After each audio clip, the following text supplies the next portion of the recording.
আসসালামু আলাইকুম এভরিওয়ান। আজকে আমরা এই প্রশ্নের সমাধান দেখব। আমাদের এই চ্যানেলে আপনাদের জন্য বিভিন্ন চাকরির পরীক্ষার বিভিন্ন ম্যাথের সমাধানের ভিডিও চলছে। কাইন্ডলি আমাদের চ্যানেলটিকে সাবস্ক্রাইব করে দিবেন।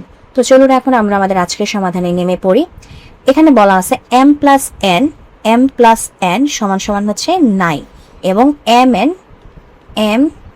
m হচ্ছে আমাদের 18। ঠিক আছে, সো এটা যদি হয় তাহলে m স্কয়ার প্লাস n স্কয়ারের মান কত? তাহলে এখানে আমাদের একটা সূত্র আছে, যে সূত্রটা কিরকম আমরা পড়ে আসছি। A square plus b square, a square plus b স্কয়ারের যে সূত্রটা সেটা হচ্ছে কি, সেটা হচ্ছে a plus b whole square minus twice a b.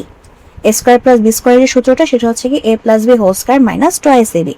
এখন এই জায়গায় যে এটা আছে না, এখানে যে এটা আছে না, এর বদলে এম চিন্তা করেন তো, আর এই বি এর বদলে এম চিন্তা করেন, তাহলে এটার লুপটা কিরকম দাঁড়ায় দেখেন। লুপটা দাঁড়ায় হচ্ছে M square plus N square, তাই না? আমরা যদি এর বদলে এম চিন্তা করি আর বি এর বদলে যদি এন চিন্তা করি, তাহলে এটা লুপ দাঁড়ায় M square plus N square. তো যেহেতু এর বদলে এম চিন্তা করছি, বি এর বদলে এন চিন্তা করছি, তাহলে এই জায়গাটাতেও আমার এ আর বি এর জায়গায় এম এন চলে আসবে।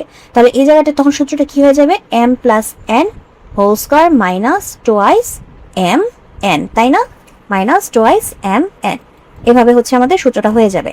এখন দেখেন, এই যে আমরা সূত্রটা সাজাইলাম, এটার মান অলরেডি আমাদের জানা আছে না? এই যে এম এন এর মান, এম প্লাস এন এর মান, এই যে দেখেন, এই যে অলরেডি আমাদের কাছে মান দেয়াই আছে। তাহলে আমরা এখন কি করব, এম প্লাস এন এর যে মান অর্থাৎ 9, সেই 9 স্কয়ার বসাই দিই, আর এম এন এর যে মান 18, সে 18 আমরা এখন বসাই দিই।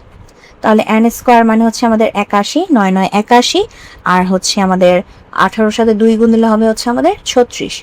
তো এটা যদি আমরা বিয়োগ করলে আমাদের বের হয় হচ্ছে 45। ঠিক আছে, তো এটাই হচ্ছে আমাদের আজকের প্রশ্নের সমাধান। তো যদি ভিডিওটি ভালো লাগে অবশ্যই ভিডিওতে লাইক দিবেন, চ্যানেলটিকে সাবস্ক্রাইব করবেন। ভালো থাকবেন।